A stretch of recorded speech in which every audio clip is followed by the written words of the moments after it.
ముఖ్యమంత్రులుగా, ఉప ముఖ్యమంత్రులుగా అనేక రకాలైనటువంటి పదవుల్లో ఉన్నటువంటి వ్యక్తులే అంతకన్నా ఇంకా భయంకరమైనటువంటి భాషలో మాట్లాడినటువంటి పరిస్థితి ఉంది. అతను ఒక సంవత్సరం కాలం నుంచి కూడా పవన్ కళ్యాణ్ ని ముఖ్యంగా ఎక్కువ అతని గురించి మాట్లాడటం, అతని మీద పోస్టులు పెడతాం ఇవన్నీ జరుగుతున్నాయి. కాబట్టి ఒక కక్ష కట్టినటువంటి వాతావరణంలో మరి పవన్ కళ్యాణ్ పార్టీ సంబంధించినటువంటి పార్టీ జనసేన కేసులు పెడతాం, అతన్ని పోలీస్ స్టేషన్లకు 4 స్టేషన్లకు తిప్పటం, అక్కడ జనసేన శ్రేణులు దాడికి వెళ్ళటం, అయినా కూడా మరి మేజిస్ట్రేట్లు బెయిల్ ఇవ్వటం వలన కొత్తగా ఉపమా చట్టం అని ఒకటి తీసుకొచ్చి అతను జైలుకి పంపించడం జరిగింది. అదేమంటే రావణ్ అనే అతను వైసీపీకి సంబంధించినటువంటి వ్యక్తి మా పార్టీకి మేము డబ్బులు ఇచ్చి పనిచేస్తున్నాం అని చెప్తున్నారు. మీరు కనుక ఈ మొత్తం ఈ జరిగినటువంటి సంఘటన కనుక మనం పరిశీలించినట్లయితే తెలుగుదేశం పార్టీ వాళ్ళు ఎక్కడ కేసులు పెట్టలే అతని మీద. తెలుగుదేశం పార్టీ వాళ్ళు ఎక్కడ కూడా పోలీస్ స్టేషన్కి వెళ్ళి దాడులు చేయలే. తెలుగుదేశం పార్టీ ఎక్కడ కూడా అతని గురించి కానీ అతను సోషల్ మీడియాలో కానీ రావణ్ చెడ్డవాడనో లేకపోతే అతని గురించి ఎక్కడ కూడా విమర్శలు చేయట్లా.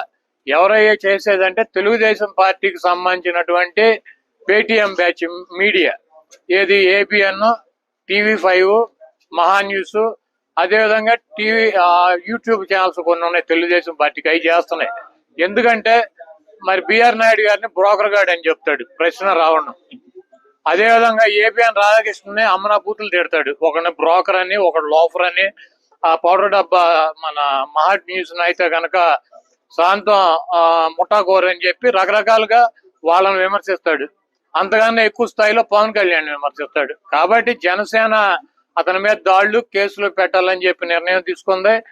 మరి ఈ బూతులు తిట్టించుకునేటువంటి ప్రశ్న రావణ్తో బూతులు తిట్టించుకునేటువంటి తెలుగుదేశం పార్టీ అనుకూలం మీడియా అతని మీద వీడియోలు రిలీజ్ చేసి అతను ఏదో రకరకాలైనటువంటి కార్యక్రమాల్లో పాల్గొన్నాడని చెప్పి తప్పుడు వార్తల్ని వండి వార్చి అదేమంటే వైఎస్ఆర్ కాంగ్రెస్ పార్టీకి రుద్దే ప్రయత్నం చేస్తుంది.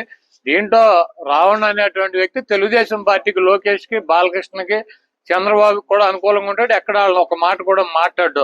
కాబట్టి తెలుగుదేశం పార్టీ కాముగా ఉంది. వీళ్ళందరూ కూడా అతని మీద మరి దాడి చేసేటువంటి కార్యక్రమం. అదేవిధంగా గతంలో మేము అధికారంలో ఉండగా జగన్మోహన్ రెడ్డి గారి మీద కూడా అనేక రకాలైనటువంటి విమర్శలు చేశాడు. మేము ప్రతిపక్షంలోకి వచ్చినా కూడా మా మీద విమర్శలు చేశాడు. ఏదేమైనప్పటికీ మేమైతే కనుక ఈ రకంగా అణిచివేయాలన్నటువంటి ప్రయత్నం చేయలేదు. చంద్రబాబు నాయుడు కూటానికి రోజులు దగ్గర పడి, ఎందుకంటే మాది గొడ్ల పార్టీ అని చెబుతాడు, ఆయన చెబుతాడు, వాళ్ళ అబ్బాయి చెబుతాడు, ఆ పార్టీ చెబుద్ది, ఆయన మీడియా చెబుద్ది. అంటే ఆయన భ్రమ ఏంటంటే పిచ్చి, ఇంకా భ్రమలో ఉన్నాడు. మేము ఏది చెప్తే ప్రజలు కూడా అదే మాట్లాడతారని. మాది గొడ్డల పార్టీ అని ఎవరు అందరూ, మాది సంక్షేమ పార్టీ అని చెప్పి ప్రజలు మాట్లాడుకుంటారు. మాది గొడ్డల పార్టీ కాదు, నీది బూడిద పార్టీ అని చెప్పి రాష్ట్రంలో ఉన్నటువంటి ప్రజలు మాట్లాడుకుంటున్నారు. ఈ రోజు తెలుగుదేశం పార్టీ అంటే అతనికి వ్యతిరేకంగా ఉన్నటువంటి వ్యక్తుల్ని పోలీస్ స్టేషన్లకు తీసుకెళ్లి తగలెట్టి బూడి చేసేటువంటి పార్టీ తెలుగుదేశం పార్టీ. అంటే బూడిద పార్టీ, బూడిద ప్రభుత్వం అని చెప్పి మాట్లాడుకుంటున్నారు. మీకు రాబోయే రోజుల్లో మీ పార్టీకి మీకు ఆ బూడిదే మిగులుతుందని చెప్పి తెలియజేస్తున్నాం. ఈ రోజు రాజశేఖర రెడ్డి గారి 77వ జయంతి. ఆయన ఈ రాష్ట్రానికి 5 సంవత్సరాలు ముఖ్యమంత్రిగా పనిచేసినప్పటికీ ప్రజల గుండెల్లో చిరస్థాయిగా నిలిచిపోయినటువంటి నాయకుడు వైఎస్ రాజశేఖర రెడ్డి గారు. ఆయన 5 సంవత్సరాలు కాలపరిమితి ముఖ్యమంత్రిగా చాలా తక్కువ కాలం. అయినప్పటికీ అనేక మంది పేద పిల్లలకి కులమతాలతో సంబంధం లేకుండా ఫీజు రియంబర్స్మెంట్ ఇచ్చి పిల్లల చదువులకి ఒక తండ్రి స్థానంలో నిలబడినటువంటి వ్యక్తి రాజశేఖర రెడ్డి గారు.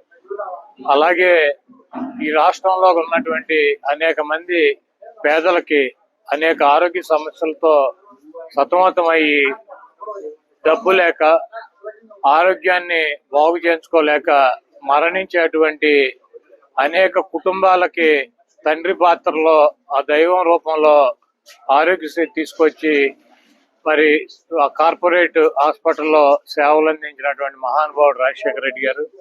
అదేవిధంగా అనేక రకాలైనటువంటి అకస్మాత్తుగా వచ్చేటువంటి సమస్యలు, యాక్సిడెంట్లలో 108ను ప్రవేశపెట్టి తక్షణమే 10-15 నిమిషాల్లో పేషెంట్ ని హాస్పిటల్కి చేర్చినటువంటి మహానుభావుడు రాజశేఖర రెడ్డి గారు.